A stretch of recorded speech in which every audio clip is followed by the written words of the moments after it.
Here's part of a debate between Sam Harris and Ben Shapiro, in which Shapiro insists that the idea of free will is necessary for maintaining a moral society. Now, I think that you do need a religious system in order to inform people who are not going to sit around philosophizing all day what are good and bad modes of behavior. Why? Why can't you just explain what the consequences of various behaviors are? I don't see why maintaining a stable society would require any more than that. Right. And, Voltaire thought the same.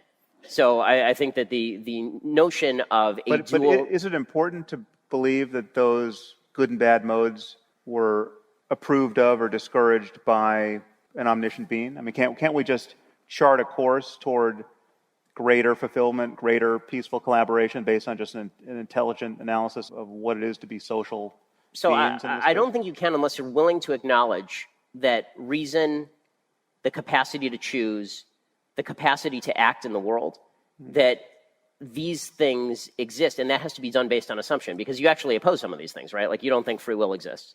Ben thinks that there's no point in teaching people morality if they don't have the capacity to act freely. I think the opposite is true. There's no point in teaching people morality unless you believe that doing so at least plays some part in determining how people behave. There would be no point at all in giving anyone any moral instruction if that instruction had no causal and at least partially deterministic influence on their behavior whatsoever. Yeah, but I also don't think you need free will to live a moral life. Right, I've never really understood that position, so we'll have to get into it. But, yeah, all right, we'll get there. To me, if you're going to have a conversation with someone and convince them, then we need to agree on the value of reason. The value of reason is not something that evolutionary biology suggests, right? What does reason have to do with evolutionary biology per se? It's a mode of action that is more likely to preserve your species. So according to Ben, if evolutionary biology says that all reason does is help us preserve our species, then the value of reason is not something evolutionary biology suggests. Call me crazy, but I think if evolutionary biology says that reason is a mode of action that is more likely to preserve your species, that very clearly suggests that reason has value. The only people to whom it wouldn't suggest that reason has value are people who don't value the preservation of the species. It doesn't create objective truth. The notion of an objective truth that exists apart from you and it would exist whether or not you were living.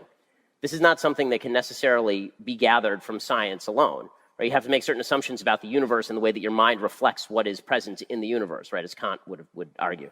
Let's say that Ben is right that reason, if it is merely a product of evolution, doesn't get you to objective truth. Even if that's the case, so the fuck what? If it helps us achieve our goals, navigate our experiences, and preserve our species, then who gives a fuck whether it achieves objective truth? I don't care about objective truth unless I can use it to do those things. And if beliefs consistently do those things, why should I give a single solitary fuck whether they accurately describe a fucking noumenon?